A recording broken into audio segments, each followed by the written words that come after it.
spotted why Harry and Meghan chose to sit near the glass at the Beyonce concert.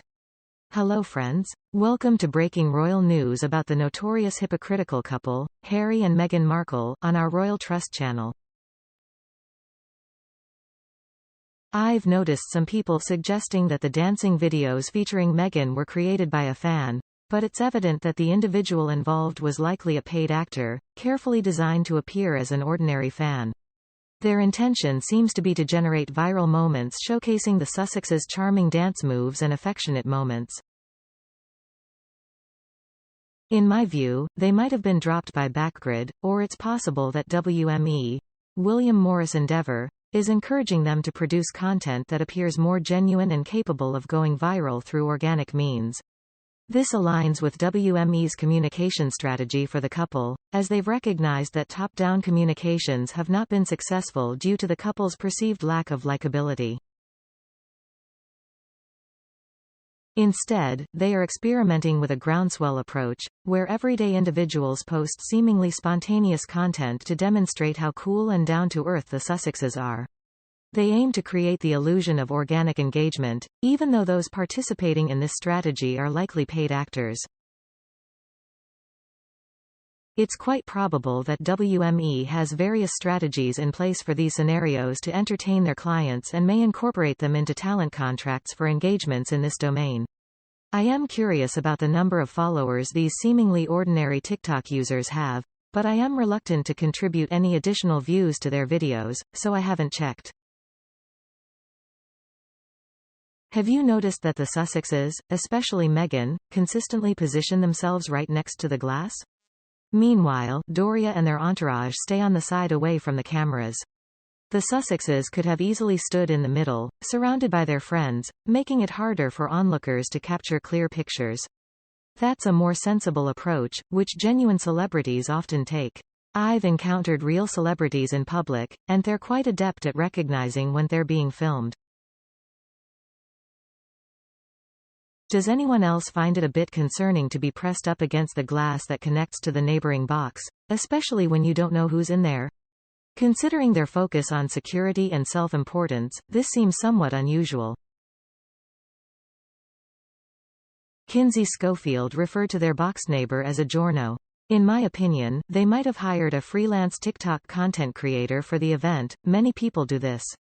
Unless you come from a wealthy background, it's unlikely that a journalist could afford a box like that just for recreational purposes. It's worth noting that the unflattering and gloomy photos of Harry were taken by an entirely different audience member in a different location.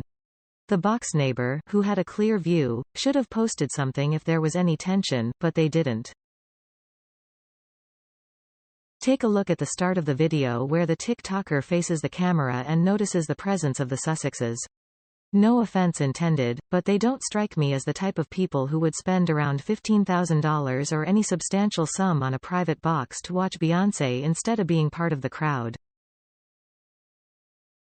As some have already pointed out, paying a hefty $15,000 for a box just to gawk at some moderately famous individuals next to you while Beyonce is performing on stage doesn't make sense.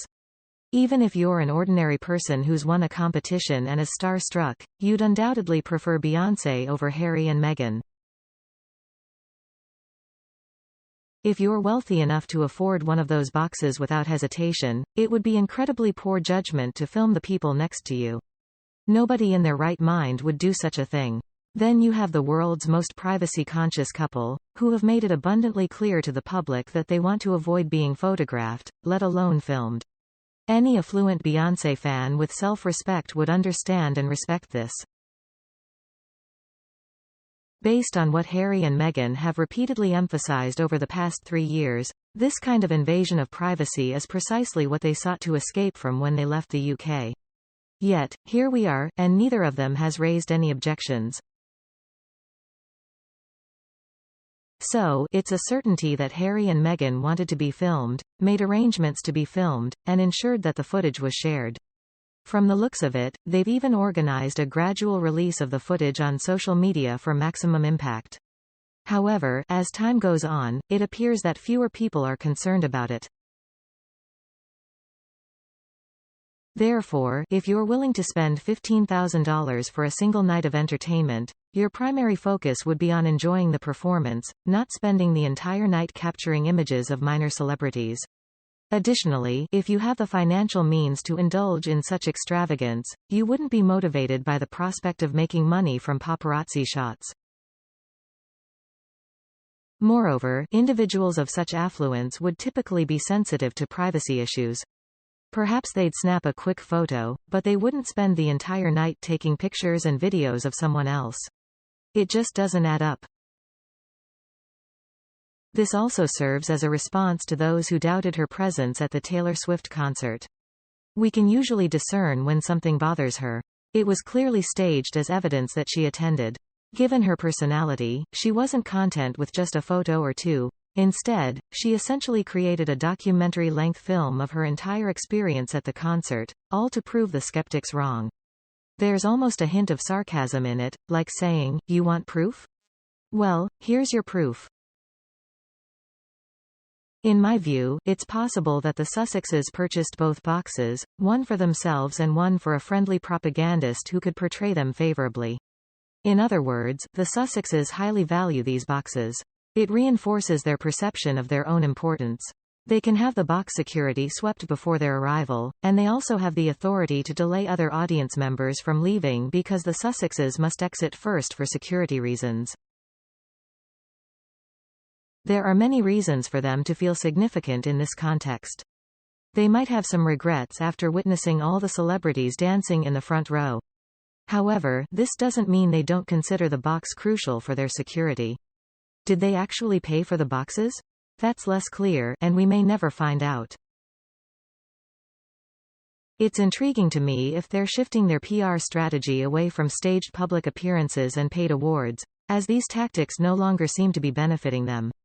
Yet, once again, it appears they're struggling to get this new approach right. An insider added, "I found that aspect quite perplexing as well. You spend a significant amount of money to see Beyonce, and you choose to film those individuals dancing? It doesn't add up. The person filming is either an exceptionally wealthy individual or was hired for the job." Meghan has a keen eye for observation. She constantly scans her surroundings for anyone looking at her. What's interesting is that she never once glances toward the camera, except for this one instance. Perhaps this is why Harry appeared frustrated. They brought him along for the optics, and he became aware that he was being recorded. It might have dawned on him that he was being used, and she had orchestrated these situations. Maybe he has finally realized that she's the one who has been arranging paparazzi encounters. Adding insult to injury, there's the fact that Harry wore a jacket from your wardrobe. This embarrassing fashion blunder reminded me of a disturbing movie called Jailbait. In the film, a young Michael Pitt is sentenced to 25 years in a California state prison under the state's 3 strikes law. His cellmate is a psychotic murderer who cruelly breaks the young man down. One of the ways he does this is by making him dress as a crazy guy whenever he leaves his cell.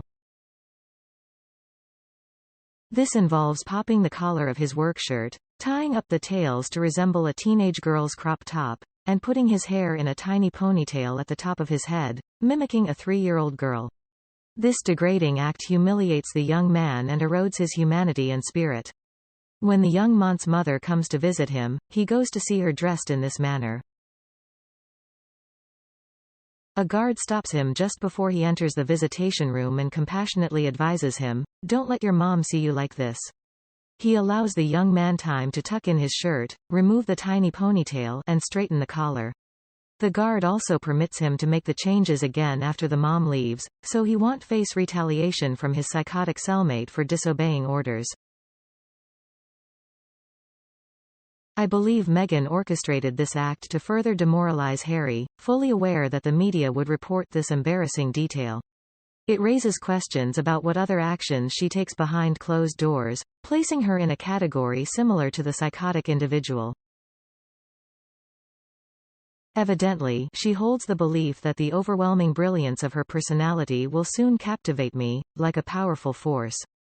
It appears that she thinks more dancing photos, or was it a peculiar gesture, Making their way onto TikTok, Instagram, or any platform that publishes her images will be the catalyst for my enthusiastic support.